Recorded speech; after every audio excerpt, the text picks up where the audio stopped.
Rakkoon quucarummaa daa'immanii sadarkaa idil addunyaatti dhibbeentaa 5 yommuu ta'u, magaalaa Finfinneetti ammoo rakkoon kun hammaatee dhibbeentaa 13 ta'uusaa ragaaleen ni agarsiisu. Kanuma bu'uureffachuun yaada kantiibaan magaalaa Finfinnee Aadde Adaanach Abeebee dhiyeessan ka'umsa taasifachuun sagantaan misooma daa'imummaan duraa waggaa 4 dura eegale. Obbo Kadir Adam gorsaa waajjira qindeessaa sagantaalee tarsiimawaa magaalaa Finfinnee yoo ta'an, daa'imman kunuunsa sadarkaa daa'imummaan duraa gahaa ta'e argachuu dhabuu isaaniitiin qaamaan, sammuu fi dandeettii afaaniitiin rakkoo quucarummaaf kan saaxilaman ta'uu dubbatu. Qooqaanis ijoolleen qooqa garaagaraa hin beektu, dorgommiin isaan qaban afaan irratti baay'ee laafaadha. Lammaffaa qaamaan guddinni qaama isaanii baay'ee gabaabaadha yookiin waan umrii isaanii bakka umrii isaaniitiin gahuu qaban irraa hin gahanii. Sadaffaan knowledge isa jennuun waa tokko baratanii qabachuu hin danda'anii. Sadaffaan wal quunnamtiin isaan nama wajjin qaban, hawaasa wajjin qaban baay'ee laafaadha.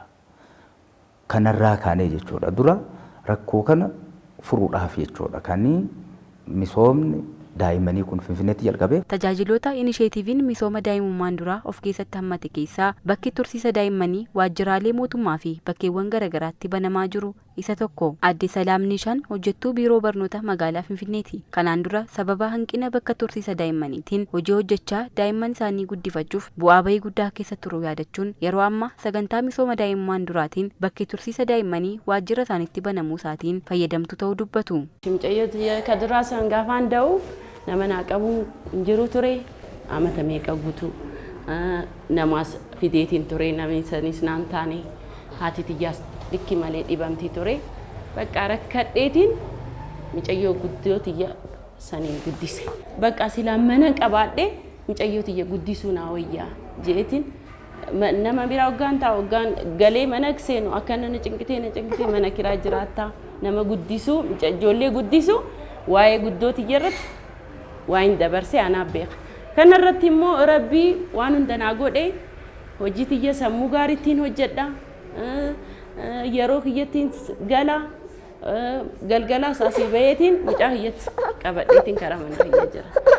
Hoon hin barbaades dhufees ni noosisa. Harma hoo barbaade.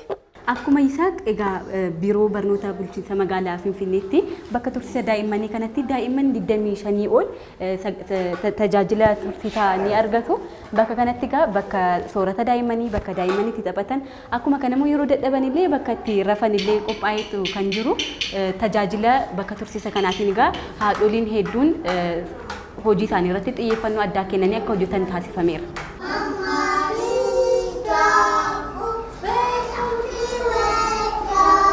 በጣም እጅግ ደግፎኛል ባይኤ ነዴገሪራ ከኒን ዳይማ ኮፊዴ የሮኒ ጂያ ሸንገውዳ አስፊዱ ኮቲ በቆና ጉዳ አርገዴራ ገርጋርቱ ቀጨሩፍ ሚንዳንኮ ሂንደንደኡ አስቲ ጉኑንሲ ዳይመኒፍ ታስፈሙፍ ቁልቁልን ጅሩ ጋሪዳ ልጅ 7 ወር ነው አሁን ዳኢምኒ ኮ ጂአ ቶርባዳ አስፊዱ ኮቲ ባይኤን ፈየዳሜ ሆጂ ኮ ጥየፈኖን ሆጀቹ ዳንደኤራ ኦሶኩን ሂንጅሩ ተኤ ሆጂ ኮ ነዲሰን ቱሬ sagantaa misooma daa'imummaan duraa kanaan carraan hojii uumamuufiin dabalata boqonnaa sammuu argachuu isaanii kan himan immoo Aadde Almaaz Arbaati. Daa'imman amaanaadhaan itti kennaman sirnaan kunuunsuun tajaajila barbaachisaa kennaa kan jiran ta'us dubbatu.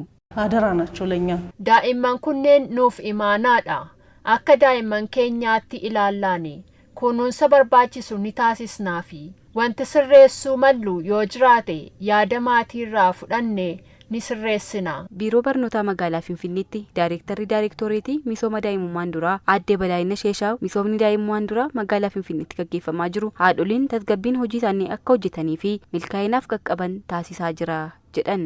እናቶች በጣም ደስተኛ ናቸው ልጆቻቸውን ያመጣሉ haadholiin gammadoodha daa'imman isaanii fidanii yaaddoo tokko malee hojii isaanii hojjetatu wanti gara duubaatti isaan harkisu waan hin jirreef xiyyeeffannoon hojjetanii milkaa'aa jiru nyaata daa'imman isaanii fidanis yeroo eeggatanii nyaachisuu fi kunuunsi barbaachisaan waan taasifamuufiif daa'imman hin miidhaman jechuudha. Bakki tursiisa daa'immanii manneen hojii mootummaa fi dhuunfaa kan birootti akka banamaniif hojjettoonni biirichaa gaafataniiru.